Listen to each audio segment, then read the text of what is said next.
Good evening and welcome to the New York Society Library. My name is Sarah Holliday and I am just here momentarily to welcome you and mention a couple of points of business. As we begin, we acknowledge that the library stands on traditional lands of the Lenape people and other indigenous peoples to whom we offer respect and gratitude at this time. We do have copies of books for sale by both of tonight's authors just outside this room through our Friends at the Corner bookstore. So do pick up your copies, especially of the brand new Pride and Pleasure, but also books by Honor Moore from our bookseller friends at the end of the evening. And I venture that both of our authors will be happy to sign those for you. Holiday gifts, just mentioning. And if I can ask you to silence cell phones or anything that might disrupt the presentation, we would appreciate it. I'm using mine just for the note-taking capacity here. And finally, we are honored that tonight's event is a Henry S. F. Cooper Jr. lecture on early American history and literature. And so we also offer our gratitude to the supporters of the funding for these lectures. So thank you for being here. I'm now going to yield the microphone to our great friend and Jeannette Watson Sanger, who will introduce our speakers.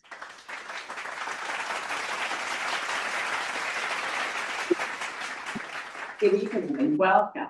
Tonight it is such a pleasure to have Amanda Vaill and Honor Moore in discussion about the Schuyler sisters, a widely acclaimed book and has received so many great reviews. And it concerns a family with very close relations with the New York Society Library. Philip Schuyler, a general in the American Revolution, and the father of the sisters was a member of the library and borrowed books here. Alexander Hamilton borrowed books here, including Eleonora's by Goethe. After Hamilton's death, his wife, Elizabeth Schuyler, wrote despairing letters, many of which are in the Society Library collection. Amanda is the author of 3 previous biographies, including the best-selling Everybody Was So Young. She has co-authored or edited a number of other wonderful books in the field of art and culture. She is an Emmy-nominated screenwriter, and her criticism has appeared in many publications. She is a former book editor, nonprofit executive, and past fellow of the Guggenheim Memorial Foundation, NYU Center for Bellarmine, and the Cullman Center. Like me, she lives in New York City with her husband and 2 cats. Honor Moore has had a long connection with Amanda Vaill. Her book, The White Blackbird, The Life of the Painter Margaret Sargent by her granddaughter, was a New York Times notable book. It was acquired by Amanda Vaill when she was an editor at Viking. Honor Moore's book, A Termination, was a New York Times editor's choice. Her book, Our Revolution, A Mother and Daughter at Mid-Century, was launched at the New York Society Library. Her new collection of poems is just out from Thornwillow Press. And now, let us welcome Amanda Vaill and Honor Moore.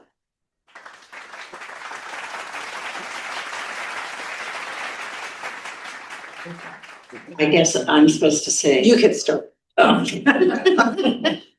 I was a few classes ahead of you at Radcliffe, so yeah. But we roomed together in a summer accommodation. We did. The cops came to one of our parties. Anyway, I wanted you to read a little bit because one of the great pleasures of this book is its language, and it's very frustrating if you're a nonfiction writer that they only talk about what you're writing about and never talk about your fabulous writing, which you've worked really hard to make appropriate to the book. So also this is, we chose this scene together because I'm just so moved at Eliza Hamilton, who lived into her 90s. Yikes. Anyway. Yeah. And this scene is set in a library. Or the main part of it is set in the library. It begins in 1845. I'm gonna have to put this over here so I can actually see without my glasses, because with my glasses I can't see. What can I tell you? it begins in 1845 when Eliza Hamilton, the widow, is living in Washington, the better to lobby Congress in order to get them to buy all the papers of Alexander Hamilton, which she wanted to sell to them, not just because she could use the money, because she could, but because she also very much wanted to have all of these papers in the Congress where his work would be enshrined forever at the heart of the government that he had helped to found. And this was just life or death importance to her. So she was in Washington doing this as a basically full-time job. And she had met a lot of resistance, Yes, she just did. so you know. Very hard to do, of all different kinds. In December 1845, Eliza returns to Washington and her congressional lobbying campaign. Her visit doesn't begin auspiciously. The weather, usually so mild at this time of year, is bitter, and Eliza falls on the ice soon after her arrival, bruising herself badly and alarming her daughter enough to send for a physician. Although she soon pronounces herself quite recovered, she has to promise not to go gallivanting about on her own, but to take with her the new maid she and Eliza Holly, her daughter, have hired to help them during their stay. The experience has rattled her, making her cautious about attending all but a few of the public balls she's invited to during the winter season. I am too far advanced in age, 89 in August, to partake of them as an amusement, she writes to her son John in New York. And the political climate depresses her, particularly the threat of war with Mexico. She feels great grief at the unfortunate state of our country and fears for those who will be caught up in it, including John's two sons and young Henry McCavitt, the orphan she sponsored to West Point, all of whom are in the army. Soon, though, her energy returns. She sends a memorial or petition to Congress in January and makes efforts to court legislators who might help her cause, writing to James, another son, to give some attention to James Semple, a senator for Illinois, who is making a trip to New York, where James, her son, lives. She's a fixture in the Senate galleries, where she listens intently to debates. One day, reports the Evening Post, an ill-bred and well-dressed person has to be ejected from her seat, from the seat designated for her, and she drops into the Capitol studio of the young artist Eastman Johnson, who sketches the pretty, frowsy old lady in crayon. She goes to dinner with cabinet members and congressmen at the president's house, where she impresses President Polk with her intellect and memory and her highly interesting conversation. All that's in quotes. And he is bemused to find her children. She is bemused to find her children's former physician playmate, Washington Custis, now a short, stout, balding, middle-aged man among the guests. She discovers that Custis, once an indifferent student, is now a playwright and successful sheep farmer who lives in an imposing mansion just across the Potomac River. His daughter Mary has married Robert Edward Lee, the son of General Henry Lee, who spoke the oration Hamilton might have drafted for the funeral of Washington in 1799. And he himself is both a slaveholder and member of the American Colonization Society, which seeks to resettle free Black people in Africa. What Eliza thinks of this, she doesn't say. As she reports to James afterward, many of her fellow dinner guests, like Custis and Secretary of War William Marcy, are anti-abolitionist. And they are of different politics to yourself, but she'll try to work with them nonetheless. Her own politics, she says, are to keep her own counsel and to be of no party, but to respect myself. Perhaps it's this independent streak, or the impatience of age, that impels her to her next unorthodox step. A bill for the relief of Eliza Hamilton is brought to the Senate floor in April. But by the end of June, nothing has happened to it. How much longer can she wait? On June 23rd, after attending a memorial service at the Capitol for New York Representative Richard P. Herrick, she quietly slips unaccompanied into the Library of Congress on the west side of the building.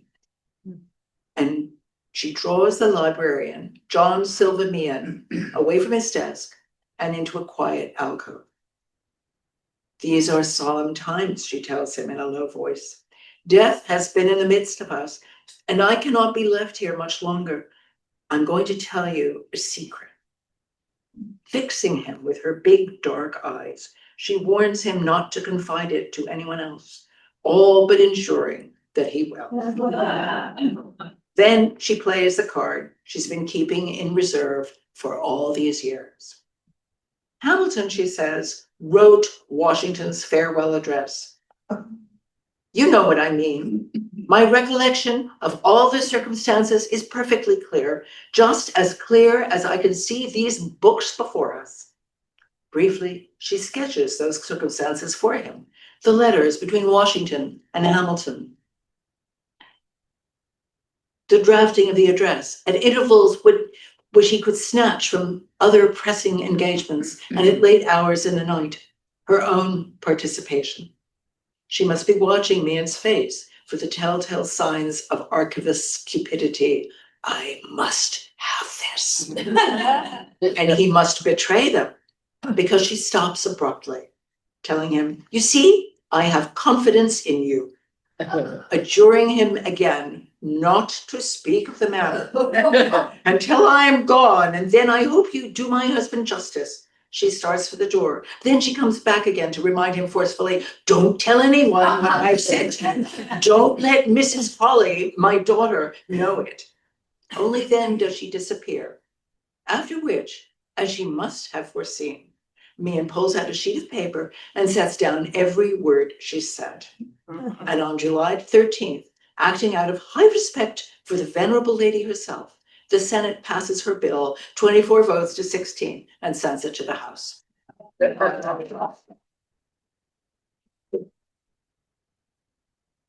that's a perfect demonstration of a woman who is at the center of her own life, but also a biographer who's put women at the center of a story that really hasn't been told with women at the center before, and introduces these extraordinary characters. And I've been thinking about this business of putting a woman at the center of her own life story for many, many, many, many years. And I've always thought about it as kind of releasing the kind of energy that it's like splitting the atom.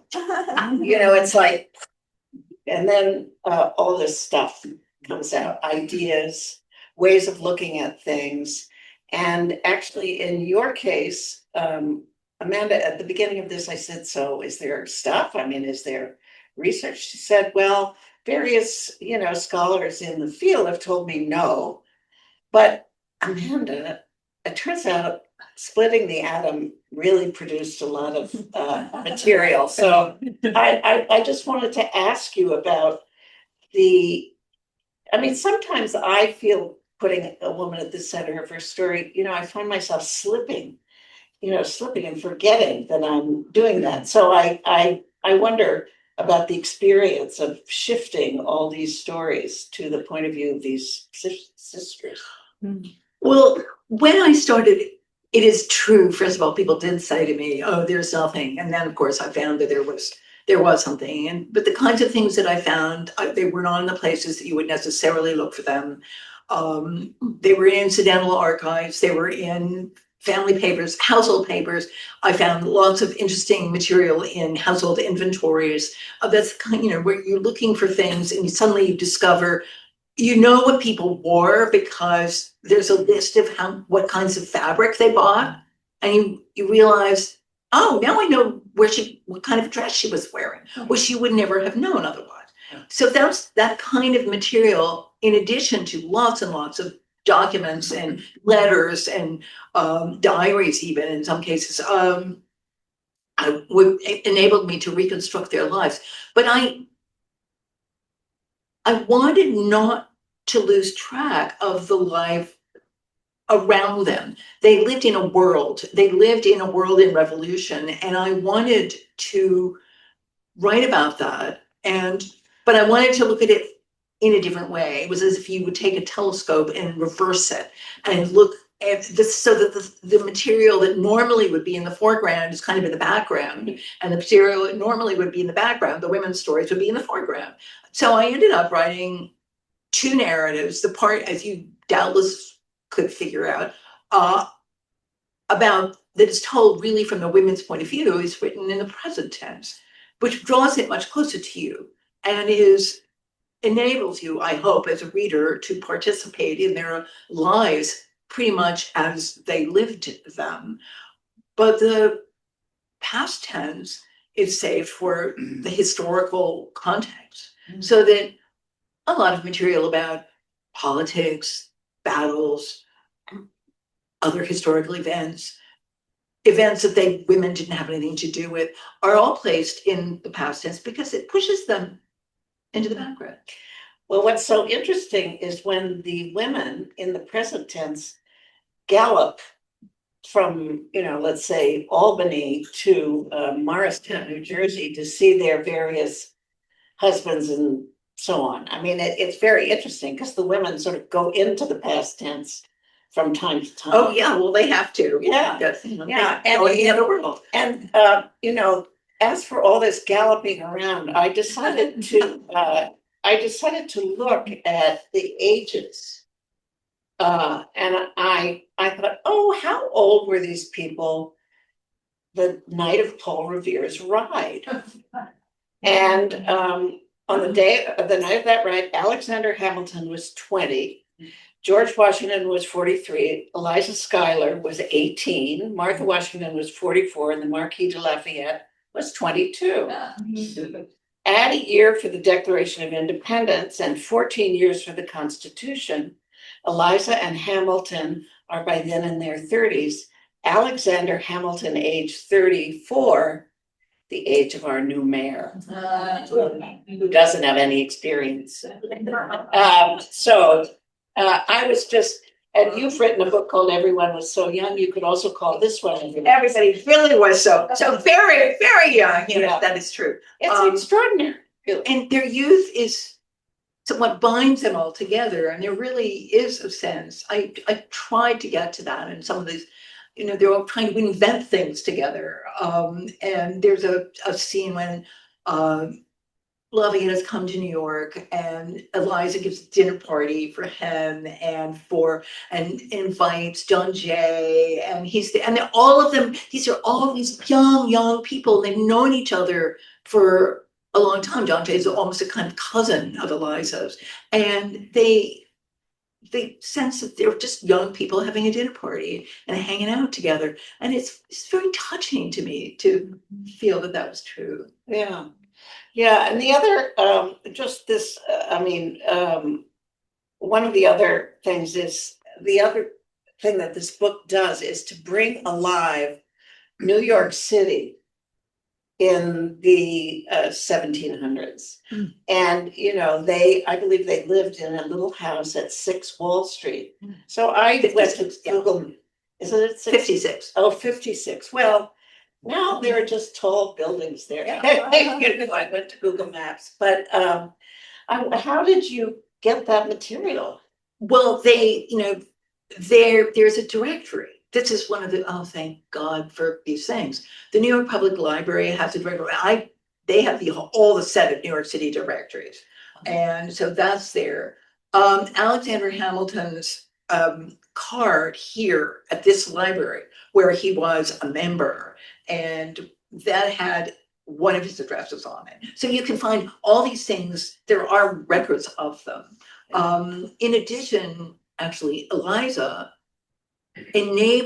she bought the house. Hamilton was out of town, and the house they were living in came up for sale. They had been renting it, and they wanted it. And Hamilton wrote her and said, okay, if you can get it for this term, so this, just do this deal. See if you can do this deal. And she went and did the deal. He just trusted her to do it, and she did it. And, this little things like that enabled you to get a sense of where they were, what they lived in. There's maps that you use to look at. There were engravings that are useful here. There's a wonderful memoir by the son of William Duer. William Duer is kind of a bad guy in this book. He's a flim-flam artist who was actually Hamilton's deputy secretary of the Treasury until he had his hand on the till and had to get out of there. But his son wrote a memoir called New York with a hyphen, as it was. And it talks about coming back to the city in 1784 when the British had vacated it and the place was a ruin. It had been burned. There were cows wandering in the streets. It was just like terrifying kind of ghost town. And this child remembered this, and when he was a grown-up, wrote it all up. Well, I purloined his description because Hamilton and Eliza and their two little children came down to live in the city at exactly that time and walked up from the ferry slip to the house that they were staying in with her friend Gertrude Lewis and Morgan Lewis, her husband, because they couldn't find anywhere. There were no houses in the city at that time. And then they started building them. But it's an extraordinary thing to realize what that city was like. It was small. Everything was so close together. You go down there and you can walk from one end to the other of what was the city in 20 minutes. Really, it's incredible. And then the house that she built in Harlem was like out in the country. Oh yeah, that was Tell me more about that house. That house. Well, Hamilton had left the government in 1794, and he wanted a house in the country. They had lots of little children. They needed room to run around. Did they? At that point, they had, hold on, I have to count them all. Philip and Chuck and Jess, Alex, Sean. Yeah. So William. No, they didn't have William. Yes, they did. They had William. So they had William. So that's 6 kids. And they would soon have 2 more. And so they had a lot of children running around, and William was he was a really run around kind of kid. This was the one who ended up going to Wisconsin and being a lead miner, and he was kind of a pioneersman.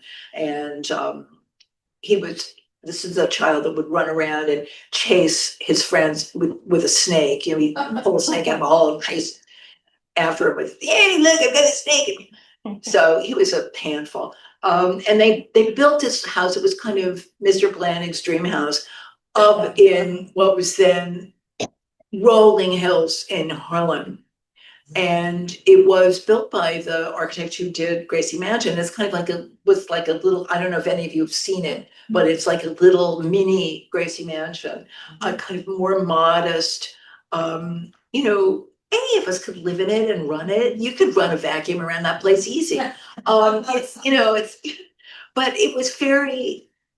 it was both gracious but very charming, and it had wonderful views. And Hamilton went completely broke building it because he just couldn't stop himself. He wanted marble for this and glass for that, and then they had a gardener, and the gardener's name was Tough. Can you believe it? I mean, that sounds like something out of Dickens or Smollett or something. And it was a beautiful little house, and it's still there.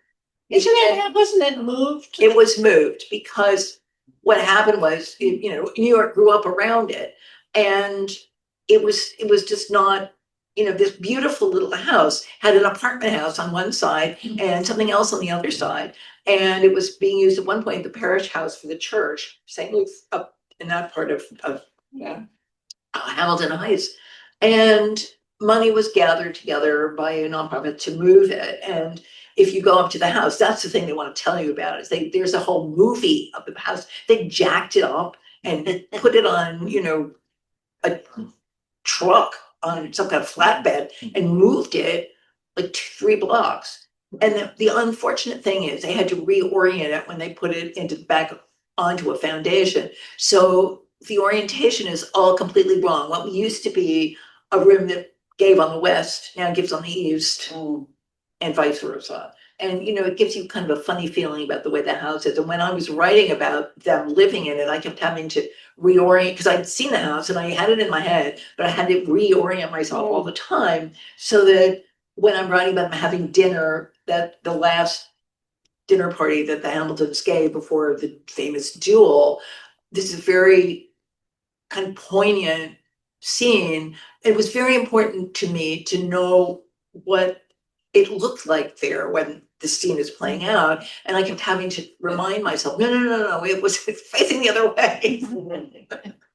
I want to just come back. The book is really, it's mainly about two sisters, but there were actually three sisters, right? There's actually five sisters. Oh, five sisters. A lot of children, these people. Right. Well, Anyway, birth control was chancy in those days. Anyway, I'm curious how at least Eliza and Angelica became these extraordinarily powerful women.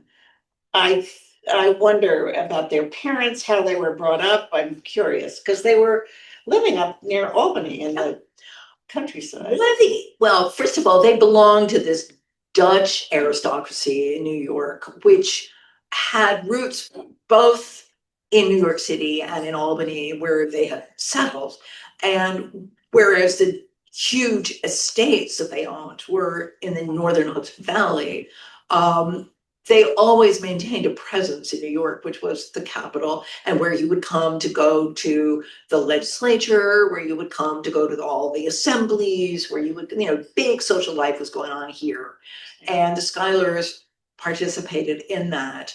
An important thing, so they were sort of I don't want to say cosmopolitan, but they were not provincial. The other thing that's important to remember is the Dutch had a very different attitude towards women and women's rights and women's education, certainly women's rights, than English law had. A woman in Dutch law could own property if she was married. She could own property herself. She could have a business. And indeed, some of the Schuyler female antecedents, like Alida Schuyler, their great grandmother, had been a business. She'd had a business. She was the partner of her husband. And when he died, she ran it. It was, so there was their father's mother had been kind of a real estate mogul. So you get the idea that these women believed you could do something by it. You didn't just have to be decorative. Right. You should be decorative, but you should also be able to do this stuff. And their mother was also a very practical housekeeper. And one of the interesting things about these Dutch women, maybe less true of some of the English colonists, was that they would, kind of get down and do the work alongside their enslaved, I have to tell you, help.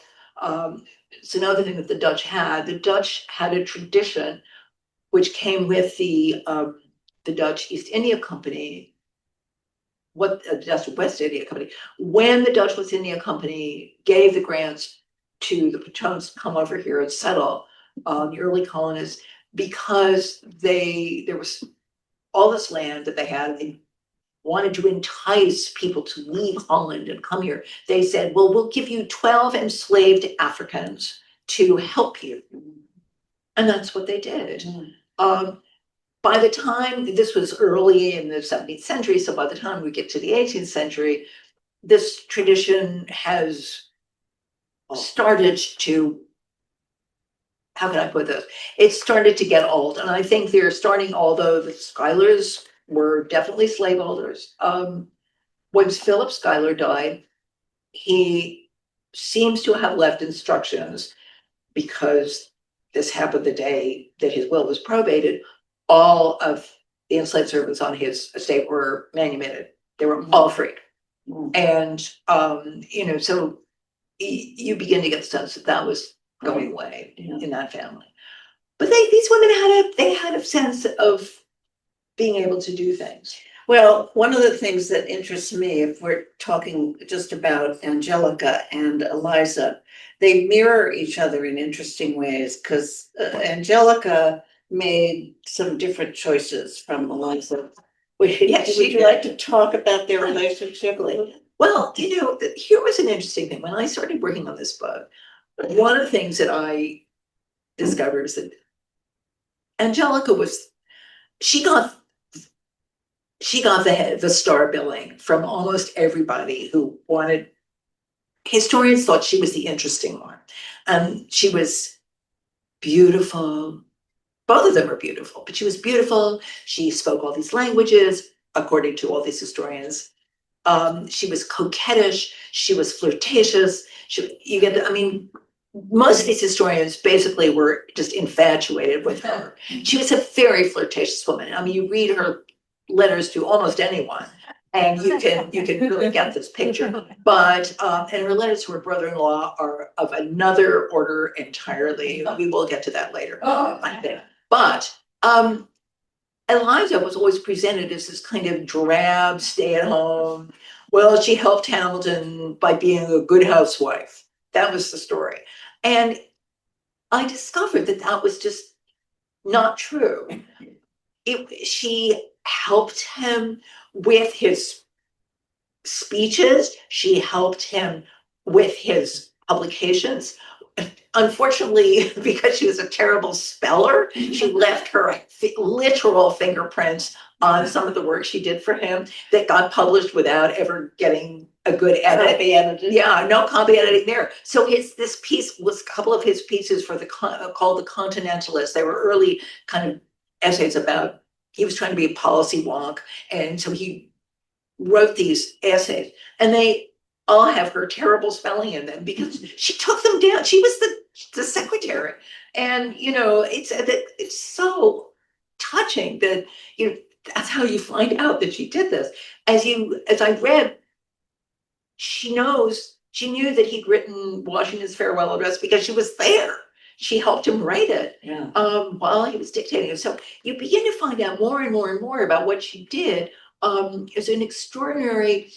She wanted to find, when she was collecting Hamilton's papers, she wanted to find his notes, or if they existed, or at least Madison's notes from a speech that Hamilton had given at the Continental Congress when they were, at the Constitutional Congress, when they were debating what kind of executive branch we should have in this country. And Hamilton was tarred as a monarchist by many, many people, Jefferson, Madison, people who were Democratic Republicans. And Eliza knew that he was not a monarchist, and that whatever speech he had given in the closed conclave of the Constitutional Convention could not possibly have been quite as monarchist as they said, because she was there. She helped him talk about it the night before he gave it. And so, then she goes to try to find it and is frozen out by these guys, but she didn't know this.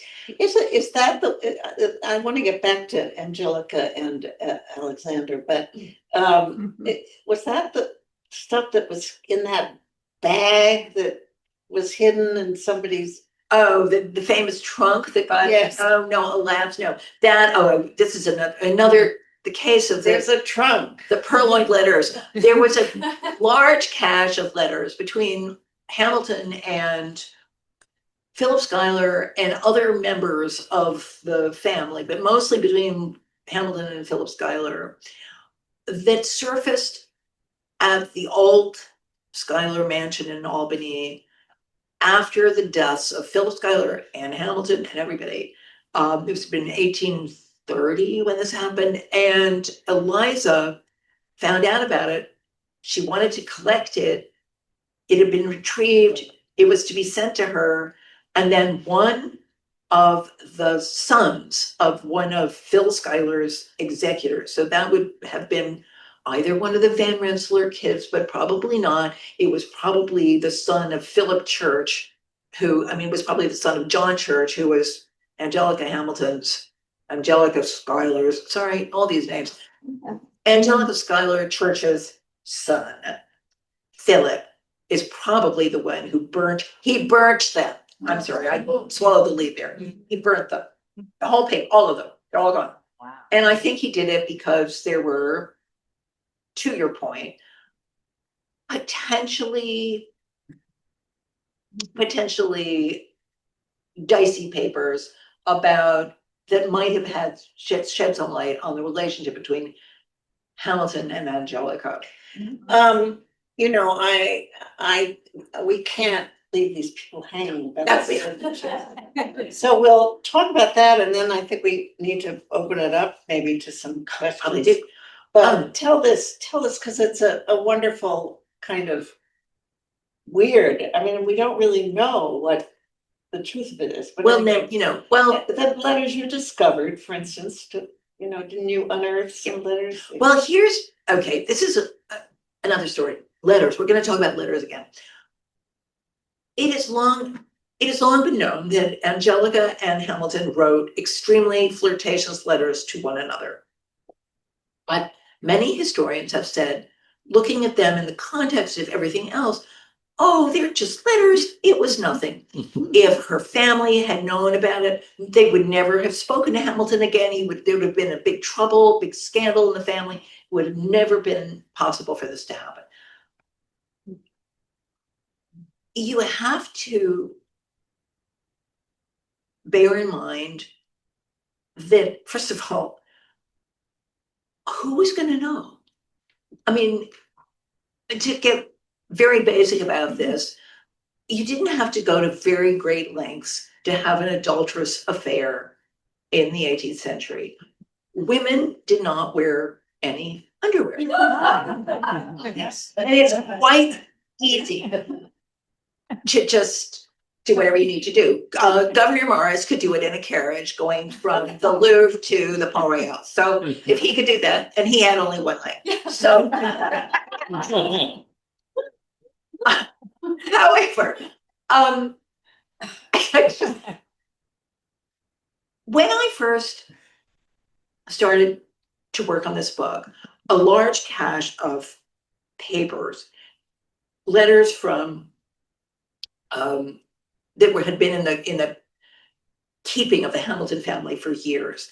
These were the letters that Angelica had written to Alexander Hamilton, and they had been kept in the Hamilton family and not seen by anyone except in the mid 20th century. Harold Schuyler was collecting a huge edition of Hamilton's papers, the papers of Alexander Hamilton, landmark multi-volume collection that is the repository of Hamiltoniana.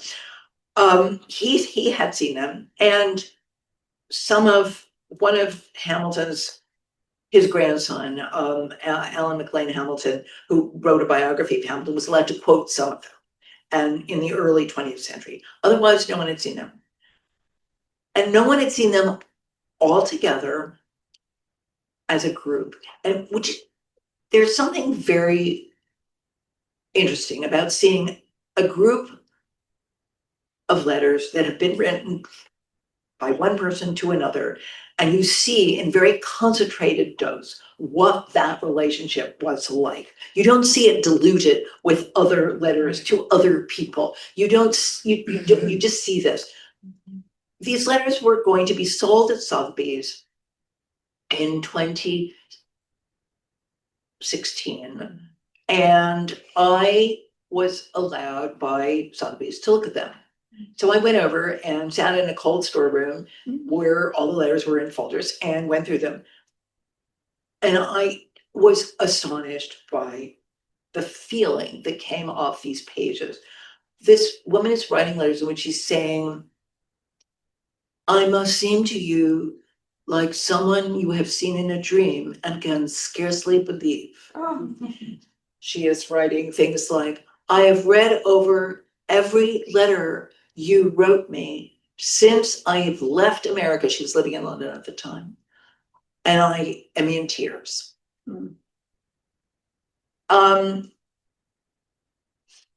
Catherine Livingston, who was a friend, in fact, a former flirt of Hamilton's, a very famous coquette, she was the sister-in-law of John Jay and was very close to him and used to write him letters all the time. She never wrote any letters like that to John Jay. And people are trying to say, oh, they were just, they were just written.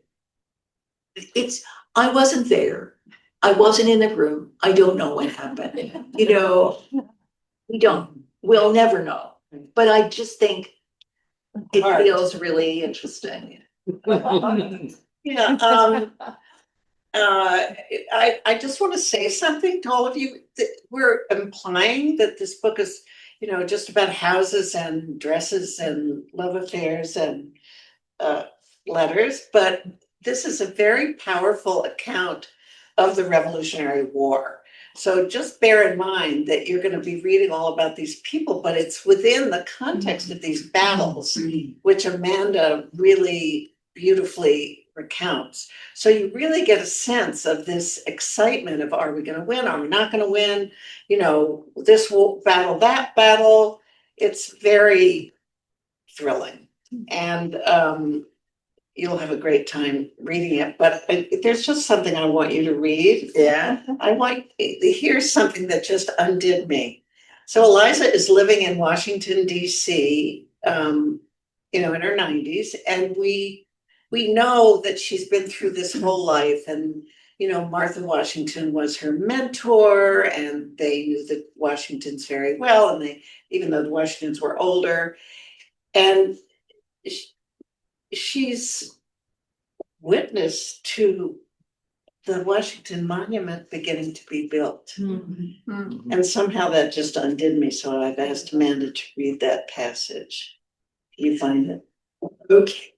One of the best. This will be a shorty. Yeah.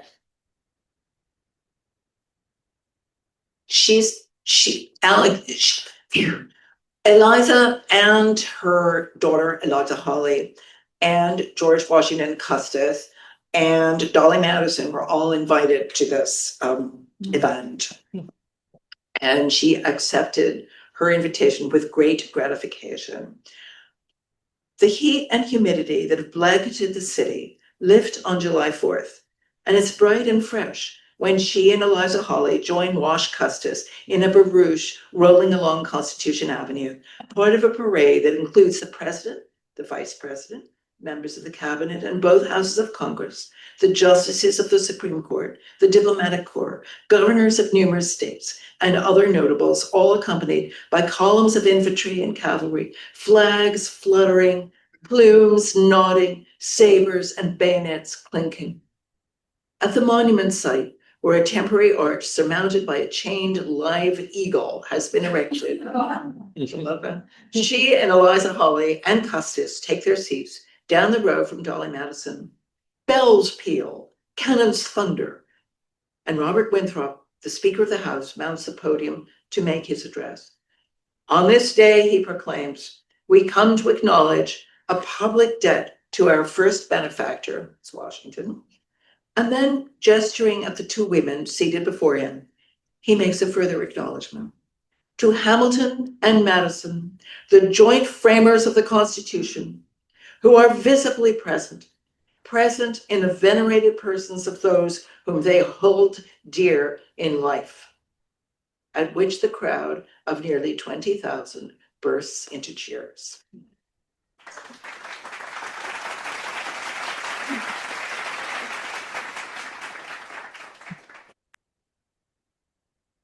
So any questions, comments? Yes. Okay, so two parts. Number one, what's the deal with Hamilton anyway? Maria Reynolds and.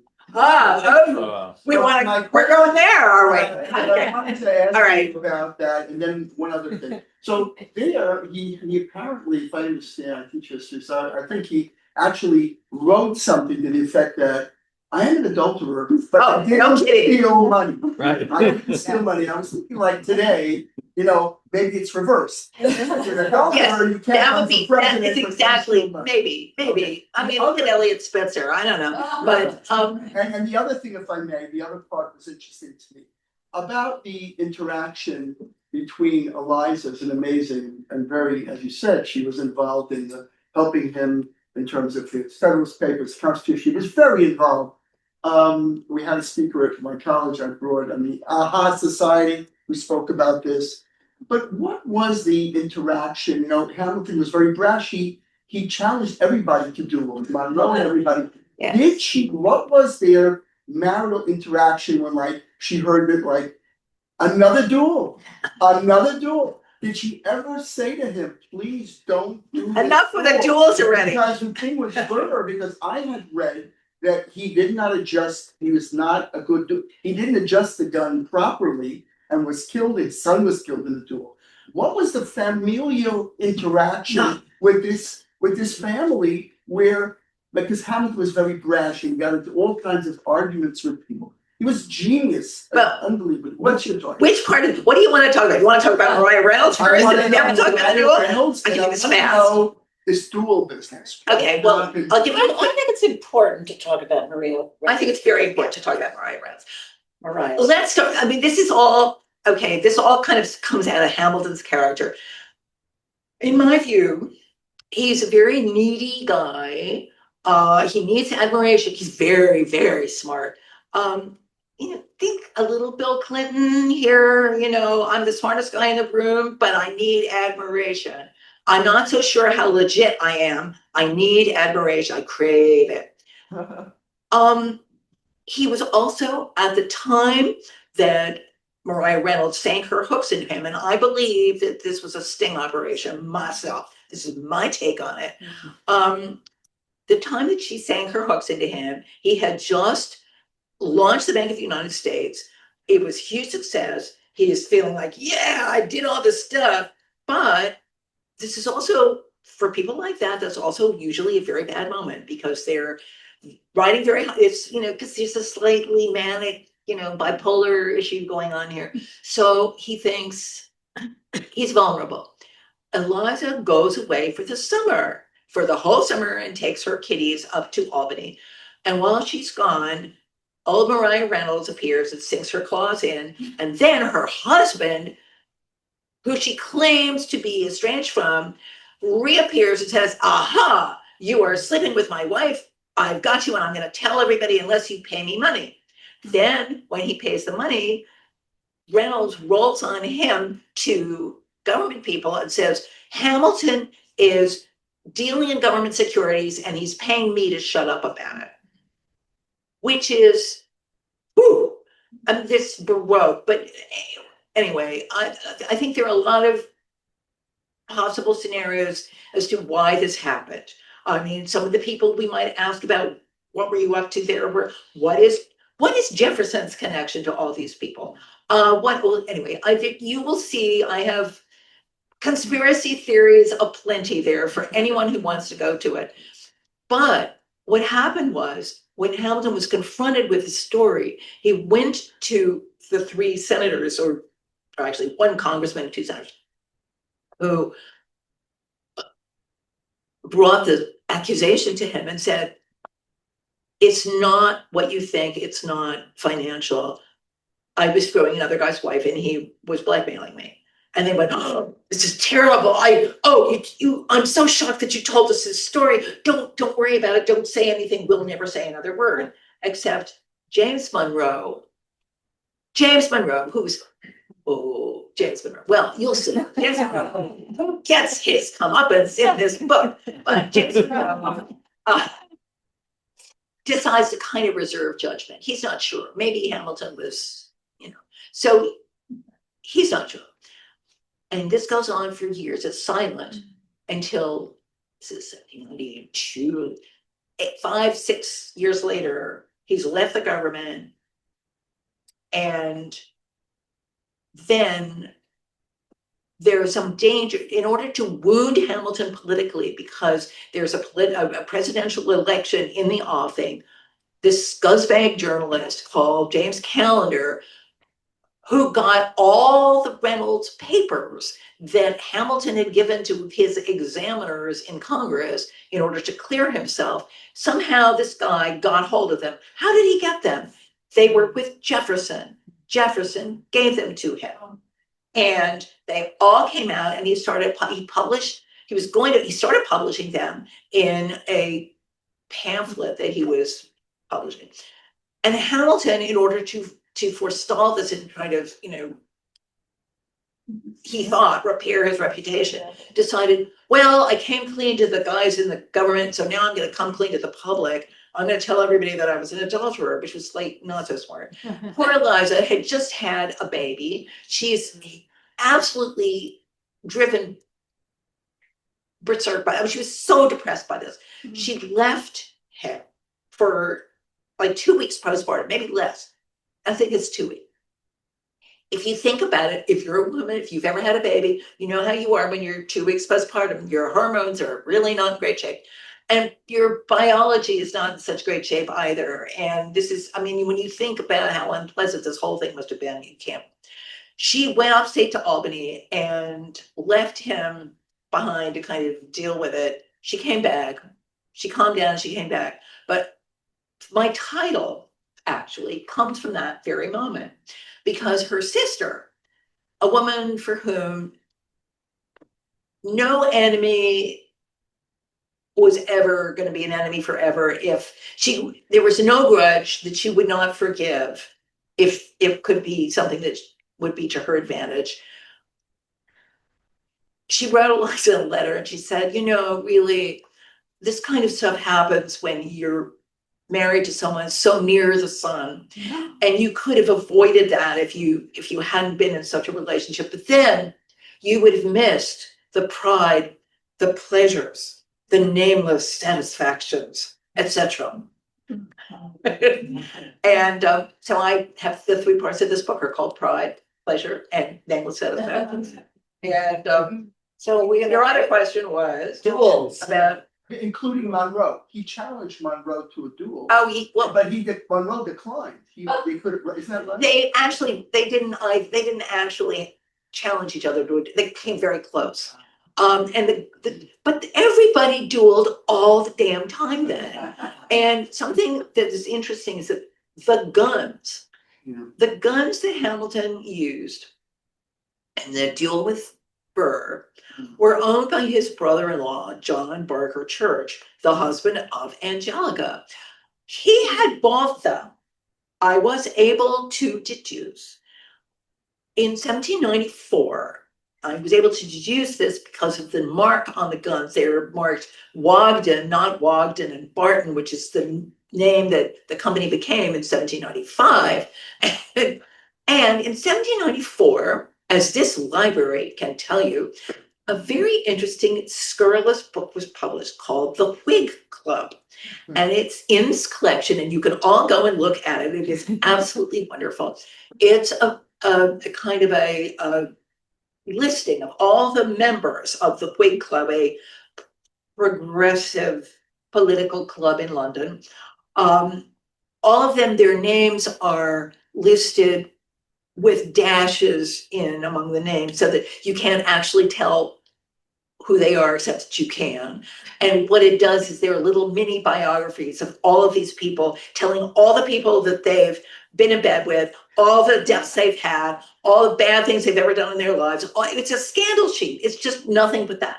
And the owner of the book that is in this library filled in a lot of the names. Oh, So you can, it's like, oh, thank you for doing that. It's like, try.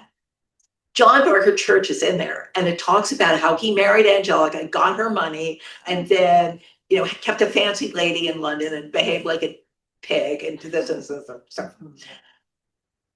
I believe that Church bought those pistols then, so that if anybody, he walked into his club and somebody said to him, oh, yeah, here comes Josh, let's not talk to him because he's a cad, he could say that. Meet me like a gentleman, and go and drill him with the Wogden pistols. But he brought them here to New York and he lent them to Hamilton for the jewel. They also probably they were used in the duel with that Philip Hamilton's son died in, which is just heartbreaking story. That story is so heartbreaking, I can't even talk about it. I mean, he was defending his father because somebody insulted his father in a speech. He saw the guy in a theater and said, hey, there's a guy who said the mean things about my dad. And things went on from there. So that's the story of that. Yes. Yes. Can you give us a sense of how the sisters were with each other? Were they friendly? They were antagonists? What was the nature of their relationship as children and then later on? Well, as best I can resurrect it, but there's pretty ample documentation. They were very close. This is the ironic thing about Hamilton being possibly involved with his sister-in-law at the same time as he's really in love with his wife, to whom he writes ardent letters until the day he died. I mean, he would always say, my darling, in his letters to her. He did not, other people didn't sign it was yours affectionately. John Jay would write letters to his wife, yours affectionately, John Jay. Oh, thanks. But Hamilton, loves his wife, but he seems to have also loved her sister. But they loved each other. And this is what complicates that relationship so terribly. When they were young, they were always thrown together. The two eldest, and then the three, because there's Peggy, who was a third sister. Peggy comes and goes in this book because she actually did not have as adventurous or interesting a life as her two eldest sisters. She married the rich Dutch boy and settled down on an estate outside of Albany, and that was her life. But and the two younger sisters were much younger, and they come into the family. They, in fact, were treated almost like, I don't know what you would call them, almost like foster children by their elder sisters. They would come to New York to go to school, and their elder sisters would take charge of them. But the sisters they were very, very close. They loved one another. And when Angelica had been here in New York for Washington's inauguration, and the summer after that, she goes back to London because that's where her family is. And Eliza writes this letter saying, my eyes are so filled with tears, I can scarcely dictate. She just, please, Angelica, remember your promise to come back to your adoring sister. She's weeping all over this letter. And then she ends, may heaven protect you, she writes at the end. She loves her. Angelica is a little bit less open. Angelica's, I don't know if you have an older sister. I don't have one. I'm an only child. But well, maybe you've seen this. There's a dynamic where the elder sister is the one who says, I want that you have. Give me that doll. And you say, oh, yes, you can have it because I love you. That is kind of what this relationship was like. Angelica writes letters to Eliza saying, I love your husband very much. And if you were as generous as the old Romans, you would lend him to me. And that's only partly a joke. Only partly. You really have to, there are these letters. She writes, oh, Hamilton loves beautiful things. So make sure that, you do this right. Do this in your house because Hamilton likes pretty things. Get this china, not the china that you said you wanted. I want you to get this china. I mean, she's very bossy. It's an extremely interesting. She's not a nice person. Really, no. Well, I mean, you can't. I said to Amanda on the phone this morning, I said, well, the truth is I don't really like it. And Amanda's, but I can't say that. Actually, I find Angelica sort of sad in the end. And I think she's sad because she never got to have what she thought she wanted. She never was really sure what she wanted. Well, she had that awful husband. And she married this horrible guy who she eloped with because she thought he was going to be Rich. and fabulous. Right. You know, he kind of sweet talked her, and she was up there in Albany in the middle of the war, 1777. She hasn't seen an eligible guy that she hasn't known from childhood in years. And here's this guy, and he comes in, and he's this mysterious Englishman. He says, "Oh, you know, I had to flee England because I killed someone in a duel," which is complete BS because he didn't. He was running away from bankruptcy. And you know, this is what he does, and she just couldn't believe how great he was. So she runs off and marries him, and you know, they elope, and her father's furious, and but then he's, as always, he is reconciled because Phil Schuyler is the biggest softie you ever encountered. Well, and his daughters keep eloping. But they can be They're furious and then he forgives them. Yeah. And then he buys them huge sets of china and stuff. I mean, it's kind of, there's a spectrum. It starts with, "I will never speak to you again. I'm still very angry and hurt. May I buy you a set of china?" Thank you very much. And we have copies of the book. I'm sure you're all going to want to buy a copy. Okay.